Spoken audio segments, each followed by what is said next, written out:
Good afternoon and welcome to AUSA Now, the Association of the United States Army's 66th Annual Meeting and Exposition. I'm Lieutenant General Retired Mitch Stevenson, and I'll be serving as the moderator for this panel. Our panel members include General Ed Daly, Commanding General, Army Materiel Command, Major General Rodney Fogg, Commanding General, Combined Arms Support Command, Major General Charles Hamilton, G3, Army Materiel Command, Major General Todd Royer, Commanding General, Aviation and Missile Command, Major General Chris Mohan, Commanding General, 21st Theater Sustainment Command, and Mr. Dan Riley, Executive Director for Support Operations, Army Sustainment Command.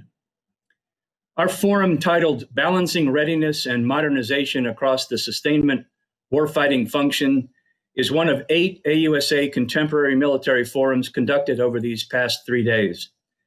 AUSA continues to focus on the U.S. Army and helps to further the association's mission to be the voice of the Army, support for the soldier.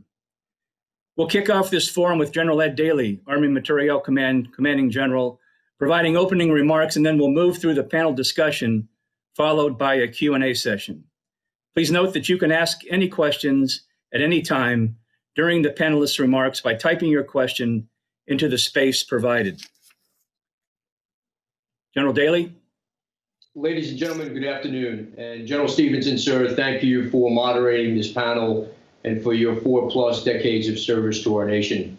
I also want to thank General Ham and the entire AUSA team for this annual meeting and for what they do each and every day to support soldiers, veterans, Army civilians, and family members. As you heard from Secretary McCarthy and General McConville this week, we're in the midst of transformational change. The priorities of the Secretary and the Chief are clear: people, readiness, and modernization. And the time is now to transform. Transform how we care for our people, transform our doctrine, our organizations, our training, our equipment, and how we compete in order to protect the freedoms and global order we enjoy today. Winning matters, as you've heard the Chief say.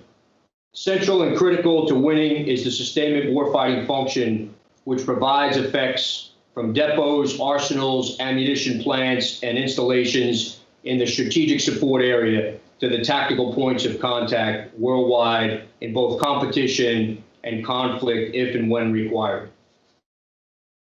As many of you know, sustainment enables operations by extending operational reach, allowing for freedom of action, and prolonging endurance. Today, our panel will discuss the focused balance of our sustainment efforts associated with current tactical and strategic readiness with future modernization as we enable warfighting now through Aimpoint 2035. We are absolutely unequivocally looking deep, well beyond the next terrain feature, so to speak.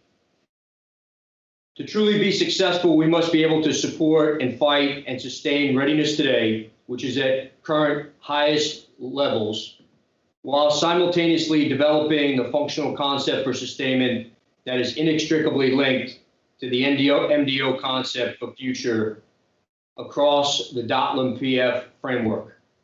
And finally, the panel members today will provide you insights on our current sustainment-enabled readiness effects across the 7 focus areas you see on my slide, juxtaposed with a perspective on how we see sustainment warfighting function capabilities and organizations as we progress to the future. Notice that all of our efforts are nested with the Army's campaign objectives and priorities through 2024 and beyond. I'm really looking forward to the panel discussion.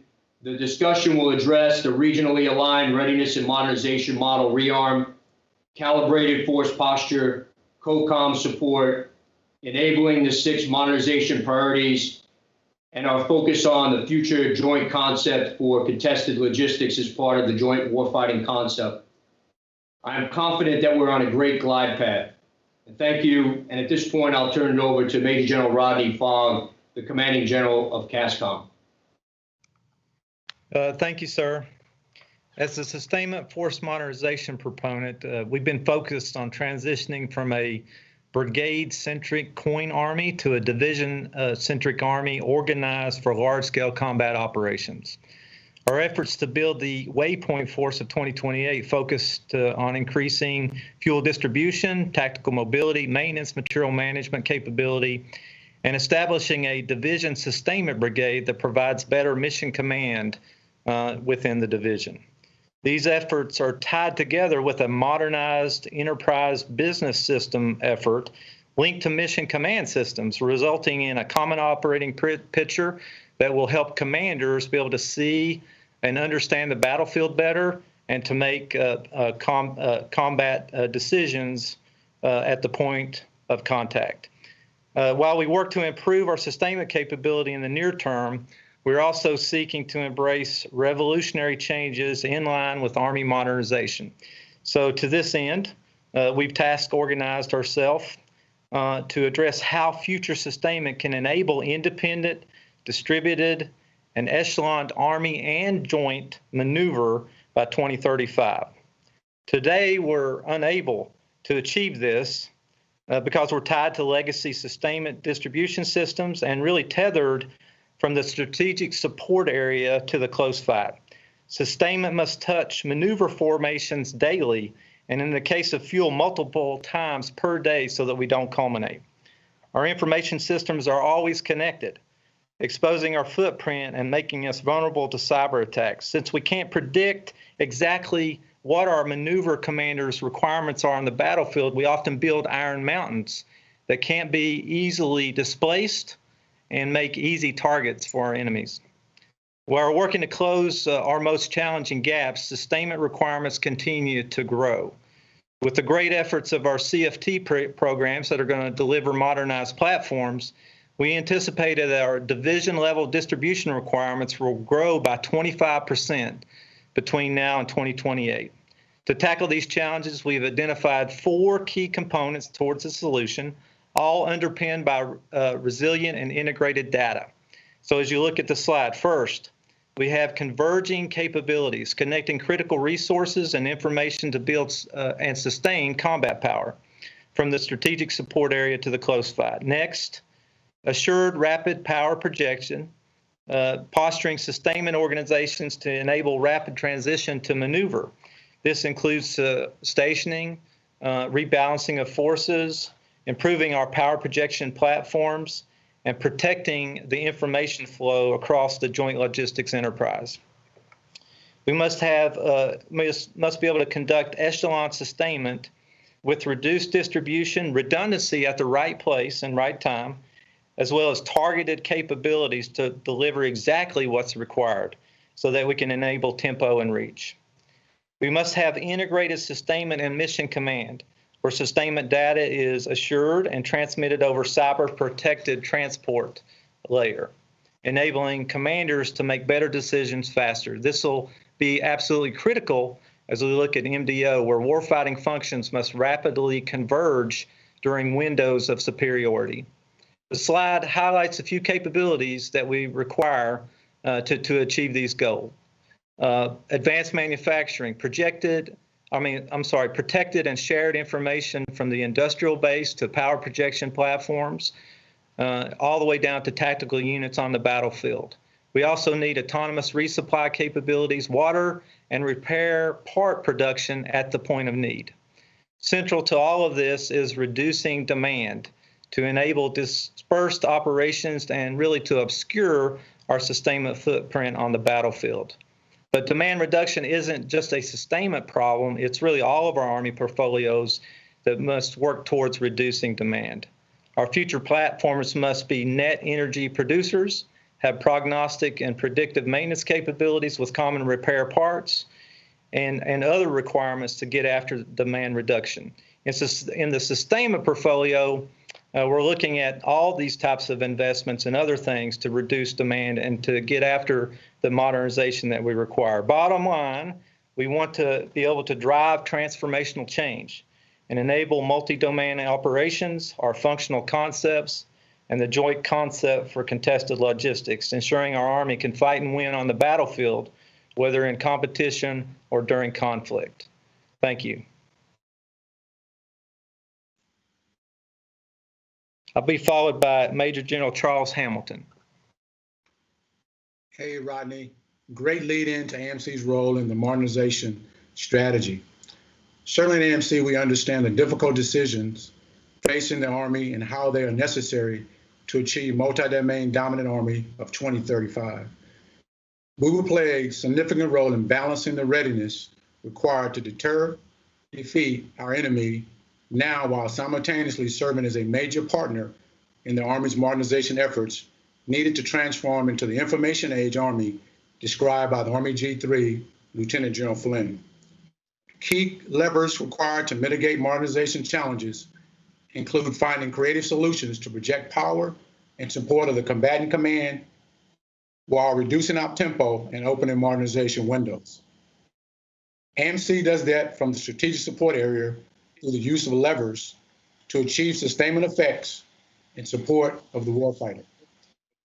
One such lever is the Modernization Displacement and Repair Sites, MDRS, concept which unencumbers units of turn-in, generates velocity, and creates a predictable window for modernization. This rearm initiative will be introduced at Fort Hood, Texas, in support of 2-1 Cavalry before used across the Army. In addition to the tactical advantage it provides the units by creating white space, it also enables the execution of strategic force generation capability as AMC becomes the strategic integrator of the equipment being turned in during this process. Demonstrating the ability to project and sustain power, required forces, and equipment provides the combatant command with the resources to enable military operations during competition and armed conflict, contributes to the joint forces presenting a credible deterrent to a pacing threat aggression. The management, modernization, and employment of the Army's prepositioned stock is also a critical element to strategic power projection.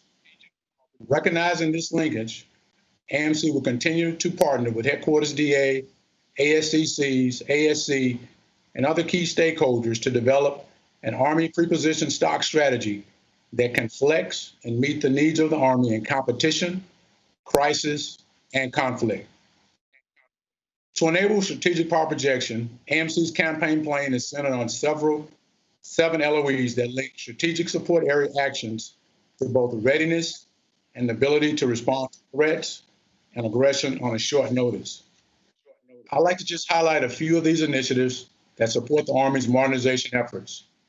First, the Army requires a modernized and flexible organic industrial base that maintains capability and capacity to sustain fielded systems, maintain pace with Army modernization efforts, and have a planned surge capability. Second, we must modernize sustainment in stride with maneuver units to support future multi-domain operations.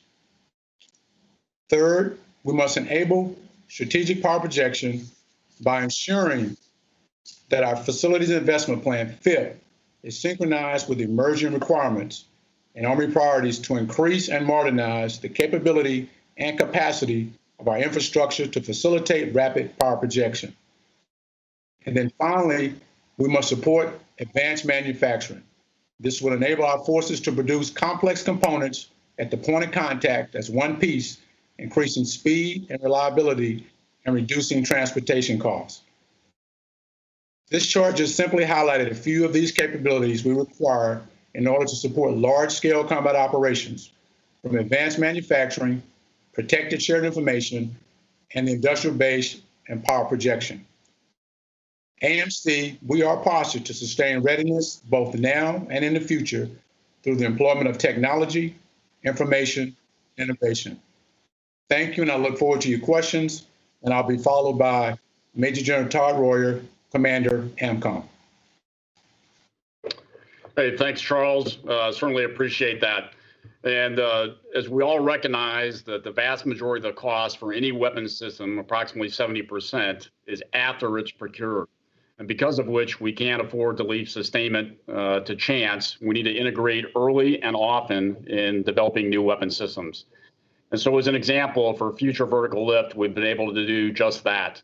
In close cooperation with our future vertical lift cross-functional team, PEO Aviation, we've gone out, we've embarked upon multiple independent studies to take a look to see what technologies are available today that are already proven that can get us a future vertical lift platform that is not only affordable, but it's also reliable, sustainable, with maintenance-free operating periods in the future. And it's really critical that we do that for the long-term health of the Army and to be able to afford them over time.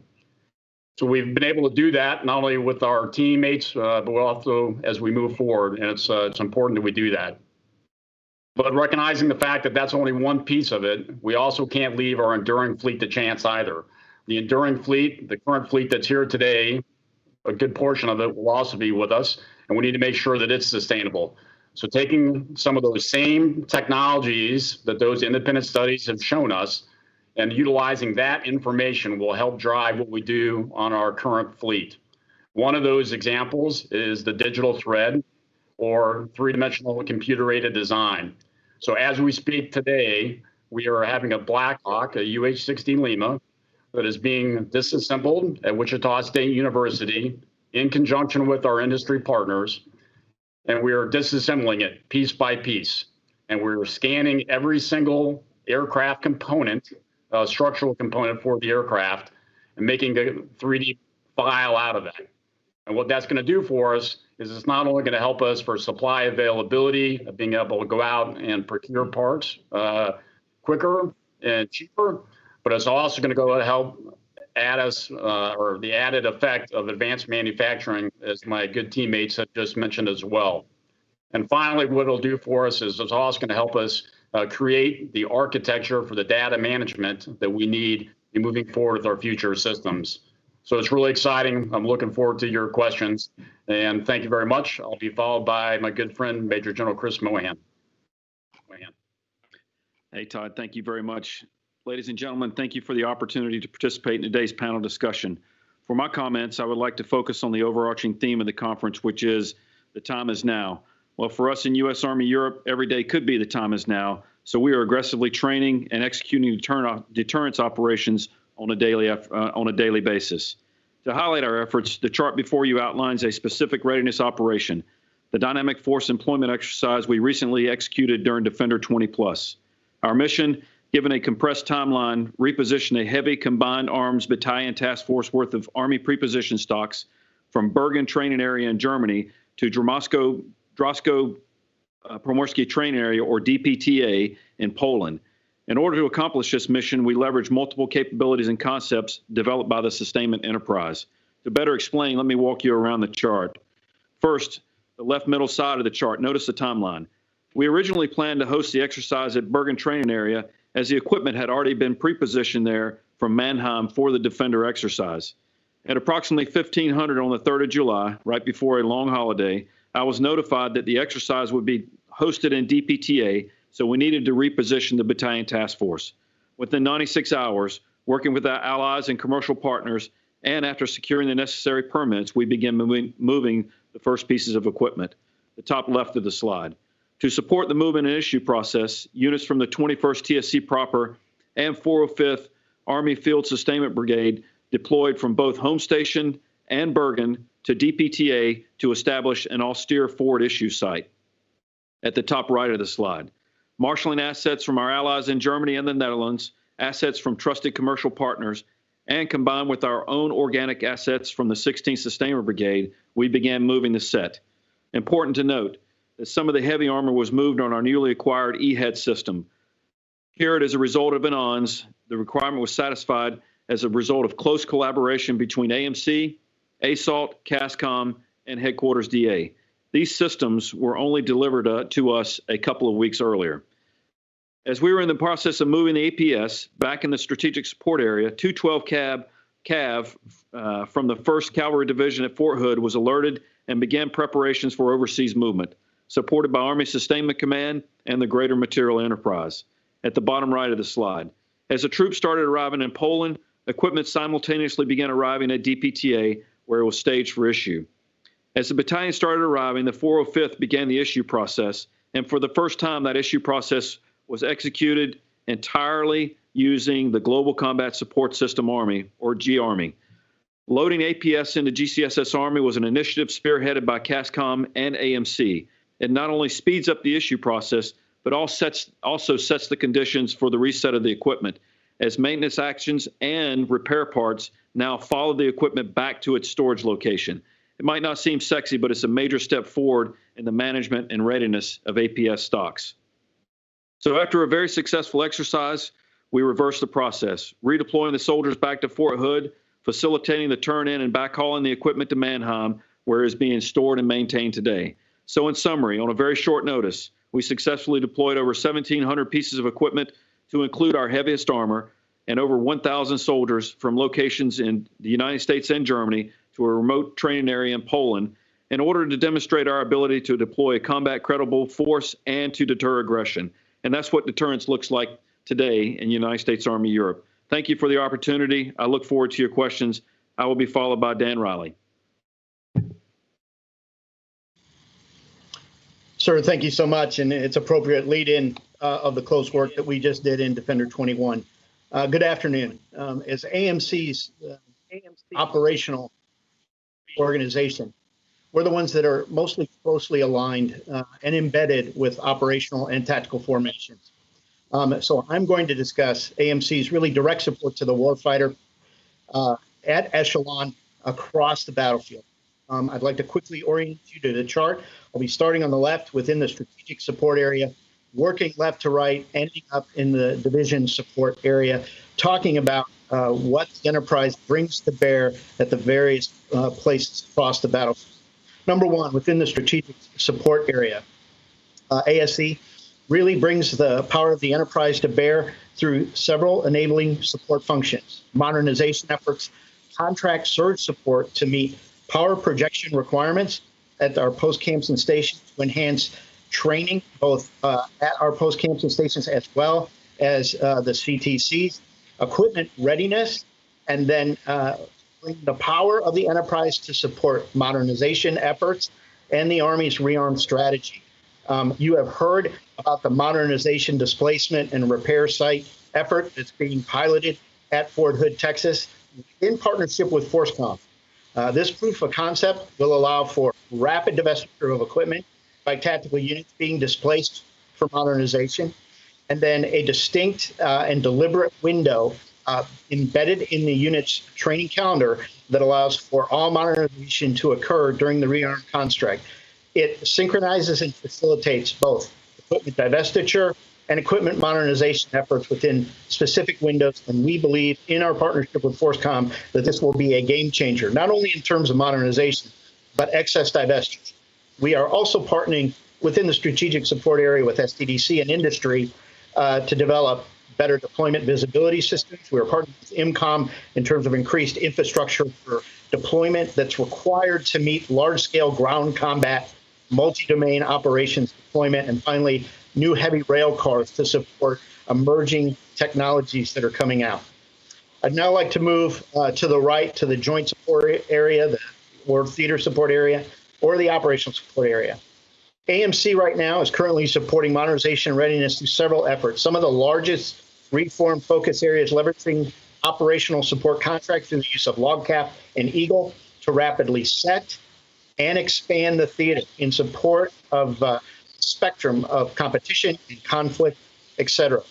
Currently, a large focus area, and it was slightly addressed by General Mohan, was the modernization of apps. Not only taking apps out of a legacy AWARD system and putting it into G-Army, but also working towards the goal of NAP 0, or equipment that was traditionally TAT or brought with units to deploy, in the goal of getting an ABCT down to deploying at the speed of the Earth to a single C-17 that would not only have more ready and complete equipment during the RSO process, but also the unit would have to bring less.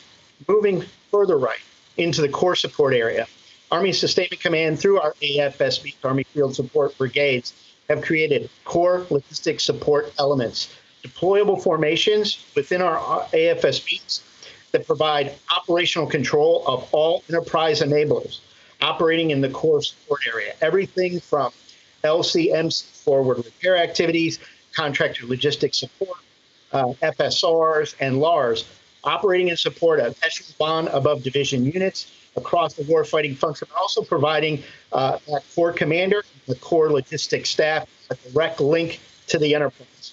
Finally, to the far right, item 4, ASC has created new formations embedded in our AFSBNs or battalions that are division logistics support elements, also deployable to provide all the operational control of all enterprise enablers operating in the division support area, as well as providing the direct link between the emerging division support brigades and the DSSBs and the enterprise. So we are modernizing not only within the strategic support area and our ability to power project, but as far forward as possible in how we bring the power of the enterprise to bear at the tactical point of need. Thank you. I look forward to your discussion, and I will turn it back over to General Stevenson. Thanks, Dan. And it looks like we've got quite a number of questions that have been submitted. So let me just see if I can get us going here on the questions and go to the first one that came in during General Daly's presentation and see if you can see that, General Daly. Otherwise, I'll read it to you. Are you able to see it?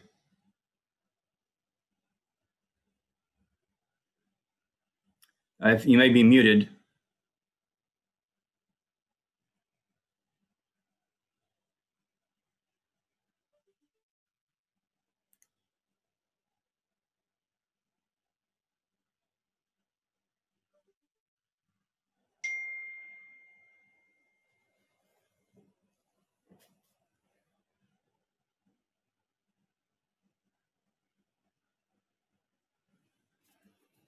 Can you hear me?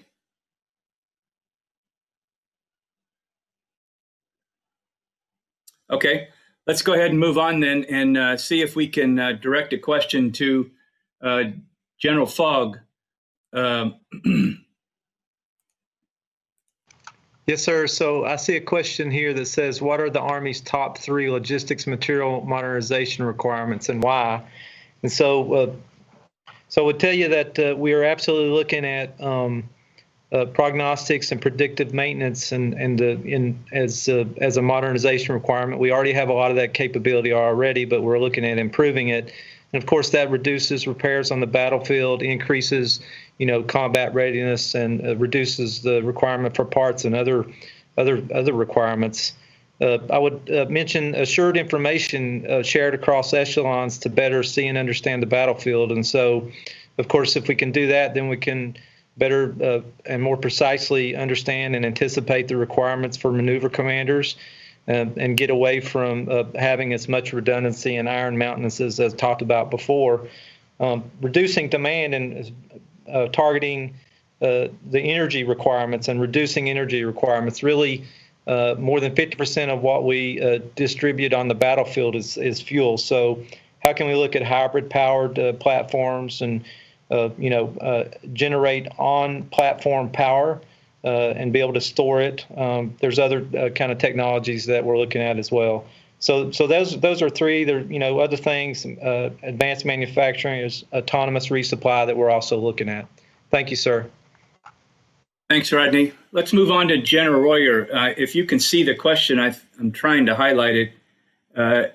Question regarding CBM. Can you see that? Yes, sir, I can. So the question is that there's been a lot of concern reference condition-based maintenance data, and really have we realized all the potential from it? Are we collecting too much data and not getting enough out of it? So my personal opinion is the amount of data is fine. In fact, I think we're going to get more data in the future. The real crux of the matter is, what do we do with that data? And for the systems that we have out there right now, I'll be the first to tell you that I don't think that we've realized those gains. We've made some incremental improvements, and we've taken a look at a specific system, and we've been able to do something just for that one item, but not necessarily a holistic process for getting the gains that we need to get out of it. But that's changing. So an example would be in the CH-47. We're currently utilizing a system called Maintenance Steering Group 3. It's a process to do that was led by PEO Aviation to holistically look at the maintenance of the airframe, take the data, and then be able to change the maintenance schedule as we go. And so consequently, I think that's the future. It's not the amount of data, but it's really the process that we do use to realize what we can over. Thanks, Todd. Let's move on to a question for.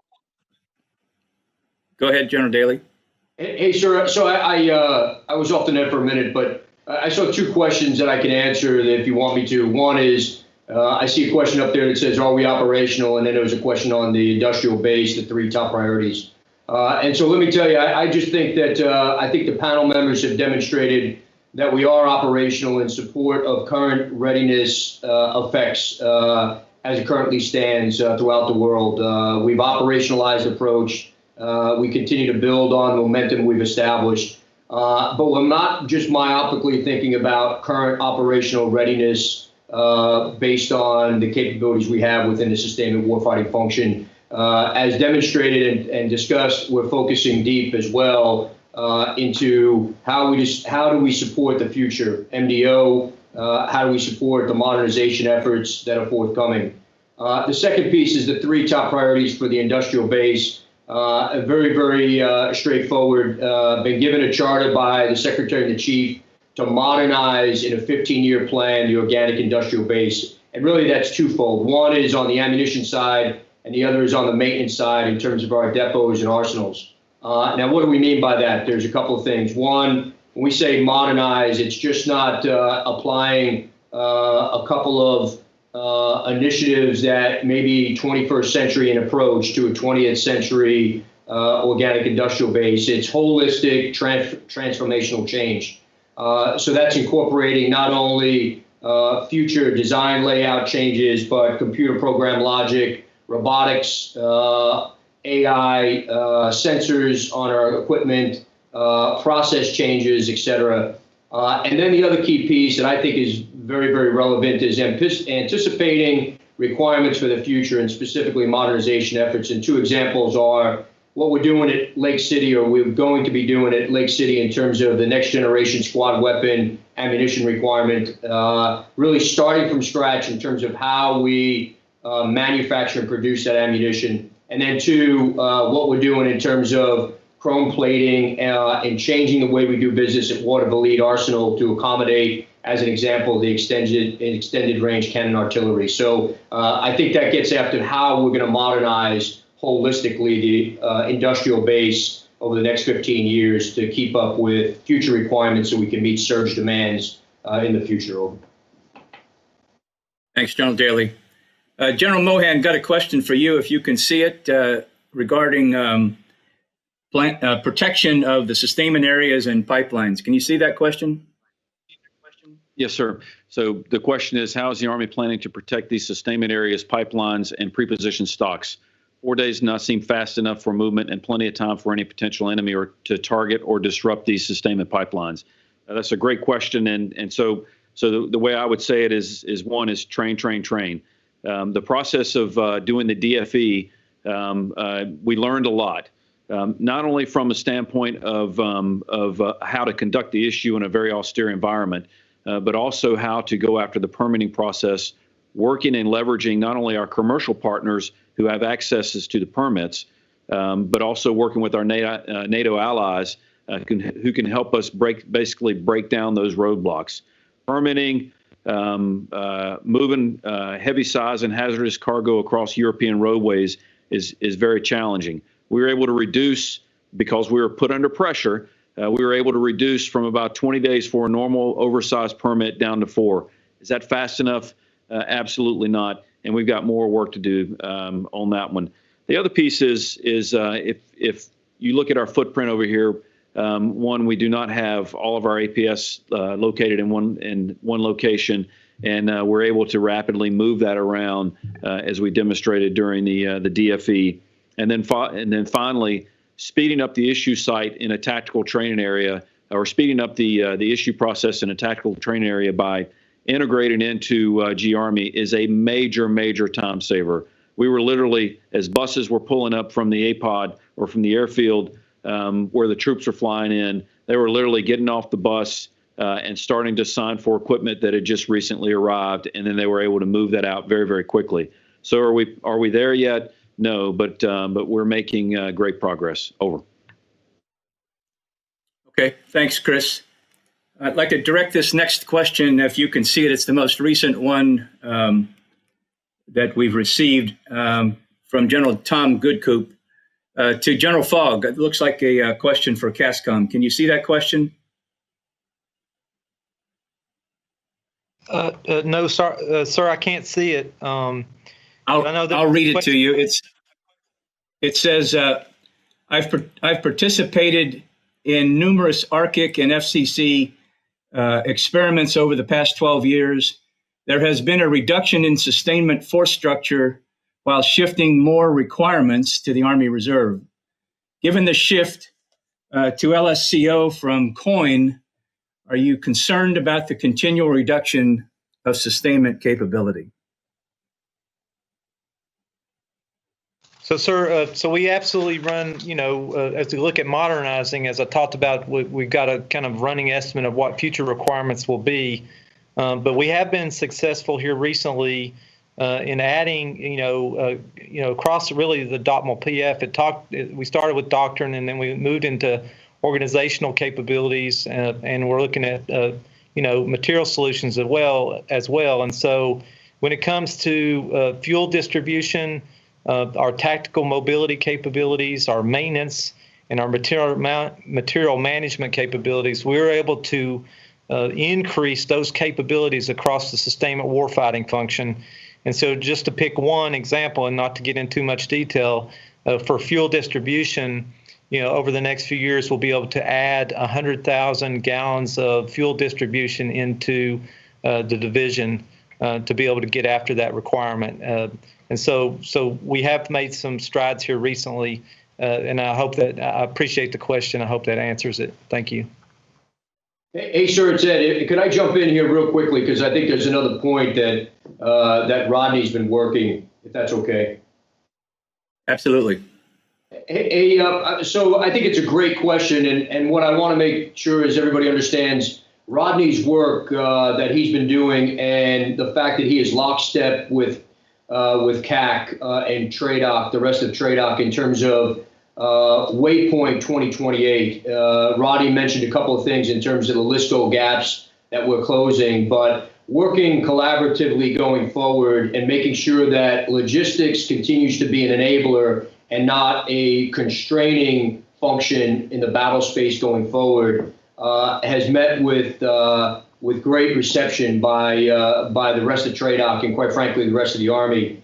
And so I can assure the people listening out there that people understand that we can't take more risk in the sustainment warfighting function capabilities and organizational design going forward. Okay, thank you.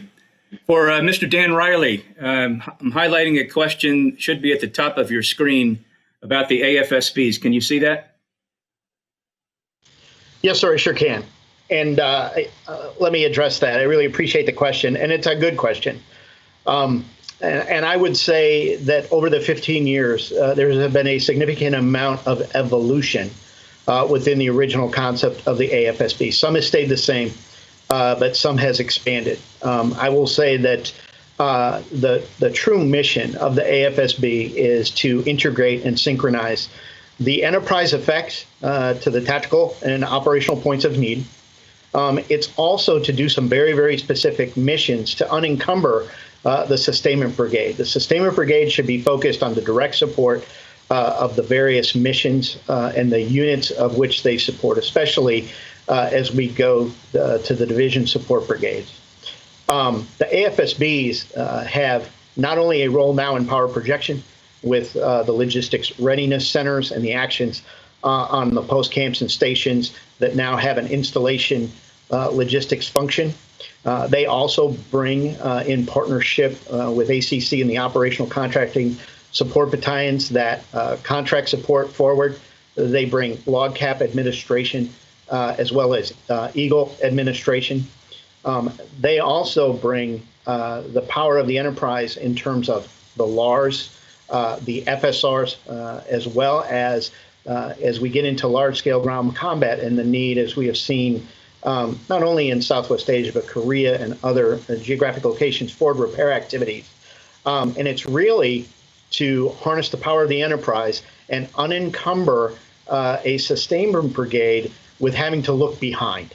Our job is to bring really the management of all of those folks on the battlefield and really focus them on support of the tactical formations from an enterprise perspective. So I believe it's clearly delineated. It gets further delineated, but it's also been an evolution over these 15 years based on the missions that have migrated to Army Material Command and consequently Army Sustainment Command. Thank you. Thanks, Dan. I've now highlighted at the top of the screen a question from General Solomon, former Army Material Command commander and CASCOM commander, LOGCEN, I guess, back in the days he did it. I'd like to direct this question to you, Charles Hamilton, G3 Army Material Command. Can you see the question at the top of the screen? Sir, I cannot. I'll read it to you. It says, as we've become more hybrid electric, have we calculated the refill versus recharge times to determine the impacts? Hey, sir, great question by General Solomon, and appreciate you being on the net, sir. Hey, sir, one thing we're looking at right now is hybrid propulsion, just to address the question. And as most of you know on the net, it's the only vehicle propulsion system that includes two or more sources of power. So if you can imagine that as we have soldiers out on different missions, being able to go from gas to electric, that's going to cut down on the amount of times to refuel or recharge and to be able to continue the mission. We're currently working on the timeline with the industry, so I don't have a hard time right now. But General Daly has given us the mission to take this on, and obviously he's accelerated the timeline that we want to get this through. The other source of energy that we're looking at is the mobile nuclear reactor. And literally, we just started looking at this a few weeks ago. And basically, if you can imagine having to get rid of hundreds of generators and having a mobile nuclear reactor to power your BSA, DSA, CXA, et cetera, that's obviously going to cut down on the amount of transportation, the amount of lift, and the amount of refueling that you'll have to do to maintain that. So those are just a couple of initiatives that we're looking at right now amongst many. Over. Okay, thank you, Charles. For Rodney Fogg, we've just had a question come in that might be appropriate for you. Let me highlight it for you here so it's at the top of your screen. Can you see the question? Status of critical sustainment enablers? Yes, sir. What's the status of critical sustainment enablers to move forces from point A to point B? What are your thoughts about self-movement? And so, sir, as we look at this, of course, we've looked at it very closely. What is our mobility requirements on the battlefield? How do we execute on a large, potential theater battlefield? Reception, staging, onward movement, and integration. And really, we've looked at our trailers, our trucks, our ability to move equipment, into that tactical assembly area, the integration point, and do it very, very quickly.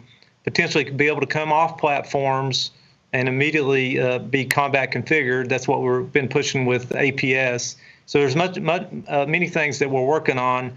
One thing to target and to talk about is our trailer strategy, where we reduced the total number of different types of trailers and really targeted the right types of trailers to be able to move our combat platforms, quickly through that RSO&I process. And so we've looked at it. And as we looked at future modernization efforts, some of these platforms are larger. They're going to be difficult to move on the battlefield, and so we're making sure we're looking at transportability as we modernize and as we develop the equipment. Over.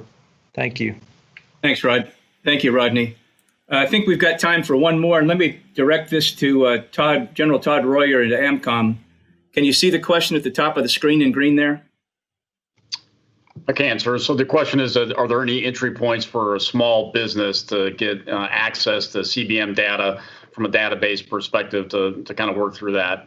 So the way we're set up, there's not an open forum access. What I would encourage you to do that is if you think you have a capability that might be out there, then either through the Army Material Command or the AMCOM ombudsman, then we can work with you individually depending on potentially what the capability is and specific need to solve, so to make sure we have appropriate agreements about how that data would be used. Over. Thanks, Todd. And folks, this brings us to the end of our presentation. We've got a pretty tight schedule today with another presentation following ours.